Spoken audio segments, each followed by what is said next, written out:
else cannot believe that it is already December, and by the time you guys see this, like the second week of December. I can't even handle how fast time is flying, and I say this all the time, but it's gonna be 2020, like any minute.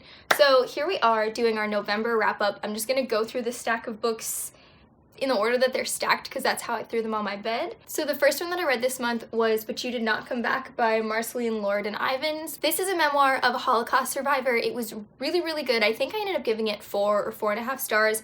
It didn't perfectly hit the mark for me, and the thing with nonfiction, or not nonfiction, but the thing with memoirs in particular, I tend to only give a star rating on the writing style and like how much it captured my attention.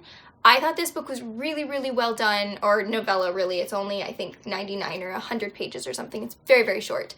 I thought it was really well done, except there were a couple parts where it either jumped or it just felt kind of choppy, and I had a little bit of a hard time connecting with some of the things that the author wrote. But she did a really, really good job. This is written as a letter to her father, who was also in one of the camps. She was in the Birkenau camp and he was in like the Auschwitz camp, which I guess were like really close together but separate camps. And her father actually died just before like they were liberated, and she managed to survive.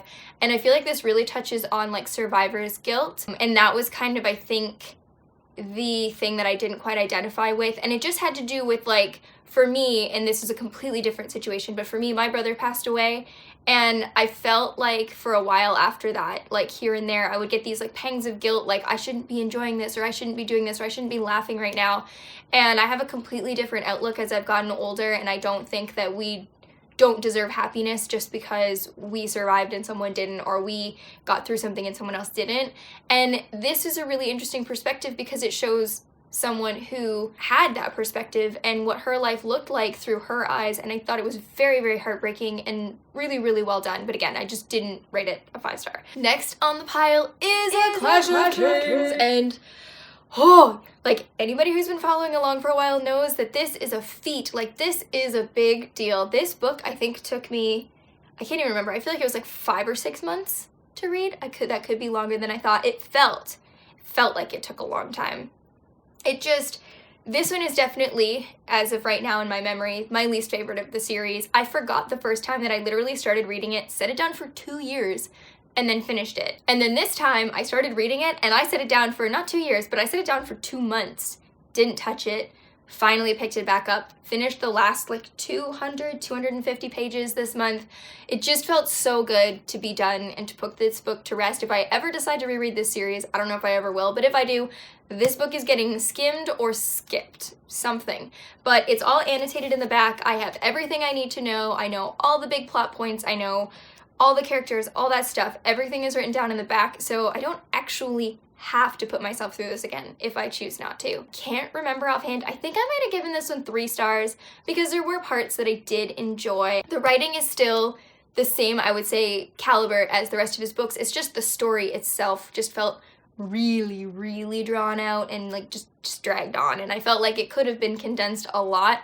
And there's a lot of characters in this book that I don't care for that die eventually, so future books won't have them in there, or they have like kind of an arc where then I do care about them. Next book is All Quiet on the Western Front by Eric Maria Remarque. This book I think I gave 4.5 stars. This book is my friend Jason's favorite book of all time. He lent this to me and he lent me a couple others, can't remember the titles offhand. This is a historical fiction, and we follow a soldier on the front lines during World War I.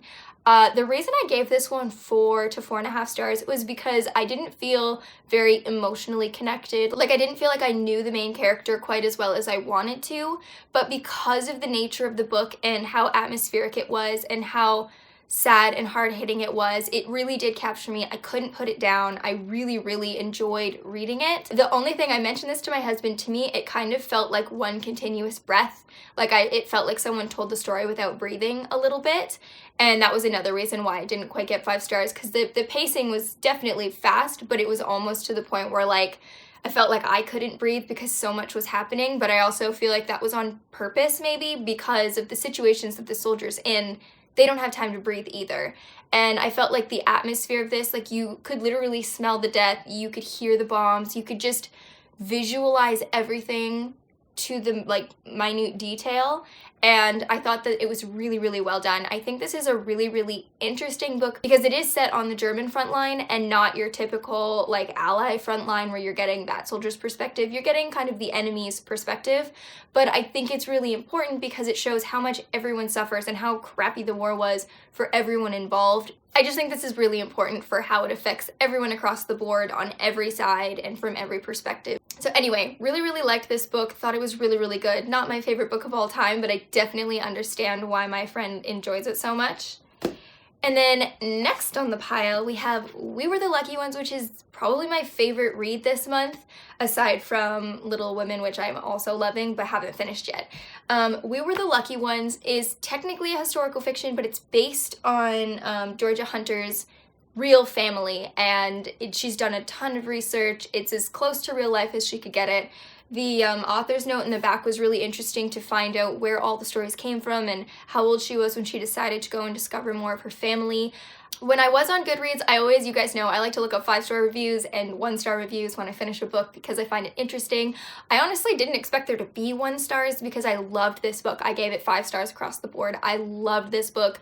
I literally stayed up till after 2 in the morning one night just reading until my eyes were falling out of my face because I just wanted to get to the end, and and it wasn't like I wanted it to end, it's just I was so invested in this family and I wanted to see everything and I just wanted to know everything, and I just loved it. I thought the writing was beautiful.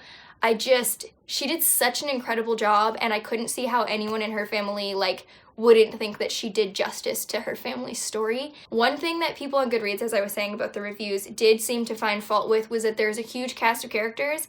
And granted, it's based on her family, which was a large family, and there are a lot of characters. I didn't find it hard to follow one to the next. I thought they were all very different. She didn't write them the same at all. They all had their own personalities, given that they were real life people.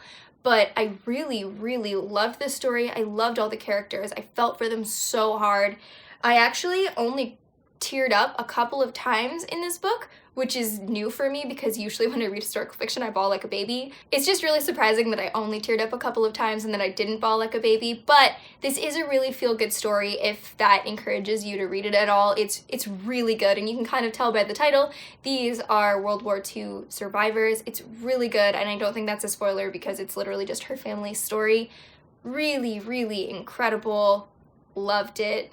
Would recommend this hands down. And then last but not least, you guys know I am working my way through Little Women. I am currently on page 299. I'm about to start the 3rd section of our buddy read.